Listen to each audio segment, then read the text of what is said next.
My name is Dylan Wood. I'm a YouTube drummer, and I play in a band called Attraction, and hope you like my interview and my videos, and definitely check out this website. It's wonderful. I love it. It's fantastic. Street drummers, and I just love the rhythms and just people having fun and getting into it and creating harmony together, and I just thought that was really cool, and I decided to pick up some sticks and start a band. I started taking lessons when I was 14 years old, and then stopped, went on tour for a little, and then I just recently picked up lessons again. I would always see, there's this drummer, Luke Holland, on YouTube. They're phenomenal drummers, and I always see that they do cover videos, and I kind of wanted to try it out myself. What I basically do is just duct tape a pillow to a coffee table. Say if it's after midnight or something where the neighbors would get a little angry if I was playing the full drum set. So I'll just throw on a movie, and I'll just start playing this and do some foot exercises and rudiments.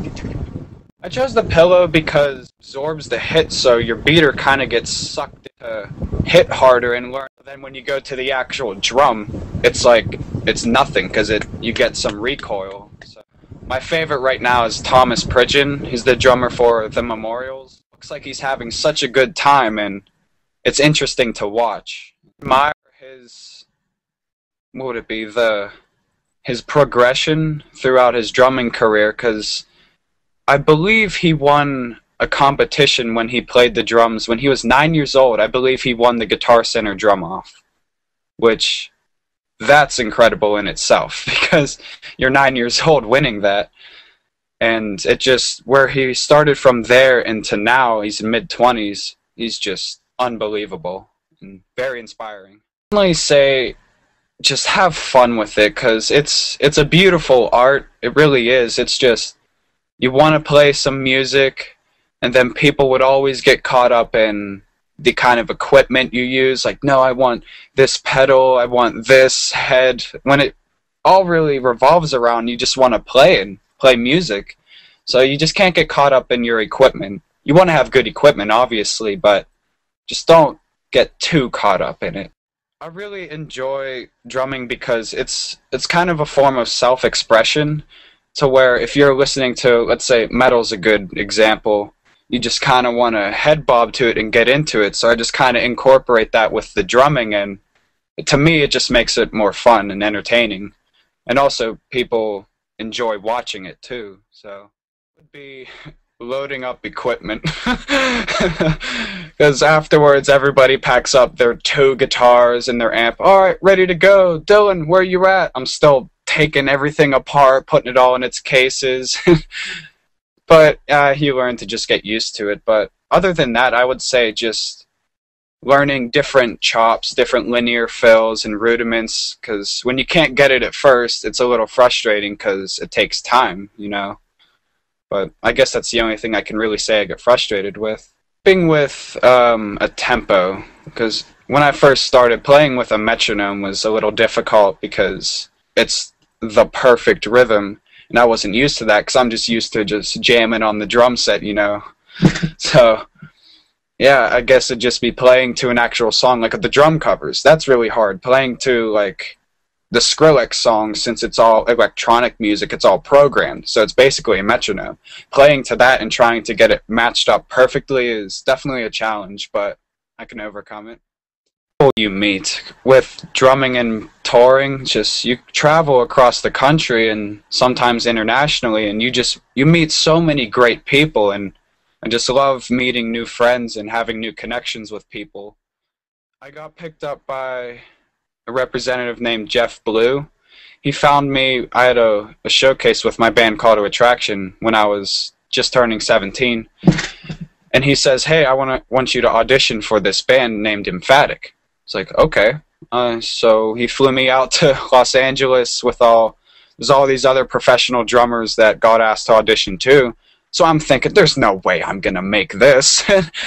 And then ending up after the tryouts, they said, hey, you got the part. And it was right before I was getting on a flight home, and I'm a little like plane shy. I don't like to fly, so I'm already getting a little nervous because the flight, and then they call me and say, hey, you got the part, And as I'm getting on the plane, I'm like, okay, I'm a little nervous. So I'd say, I'm going to have to call you back.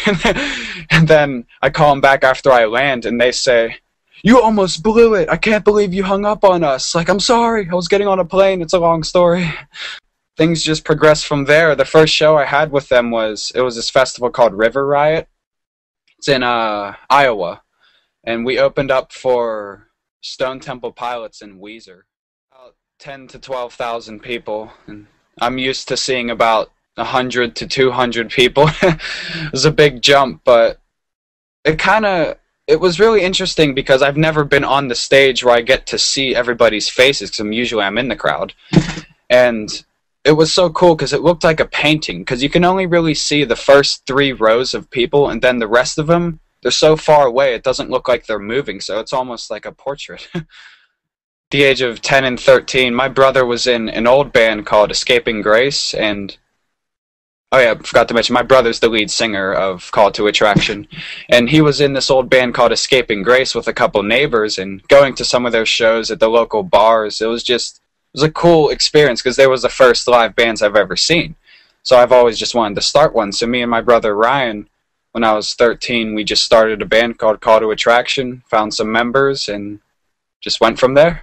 I hate jazz music because I'm a huge fan of it, but I've never been too good at it, so I started taking lessons on it. I got this book called Progressive Independence for Jazz, and it explains how jazz music really involves limb independence between your both arms and both legs, and it really trains you to be able to figure out new rhythms and beats. So I really want to learn some jazz. It's incredible. I love it. I really want to continue touring. It's a blast. Like I said, you meet some amazing people in your life, and I also want to look into being a session drummer and also being a teacher, perhaps, because I want to be able to share the knowledge I learn. It's music. It doesn't belong to just one person. You have to be able to share it with everyone. So I kind of want to look into that field, and like I said, being a session drummer as well. I'll learn, well, I watched that Thomas Pridgeon drummer from the Memorials. Once again, phenomenal drummer. I watch him, and what he does is, I like watching these 6-lit patterns, like around triplets, and I have to unplug my headphones quick. And what he'll do is, they incorporate the foot almost like it's another, well, it's another limb, but almost like it's another arm, to where you don't use the foot just as on the downbeat. They'll move it around linear beats, like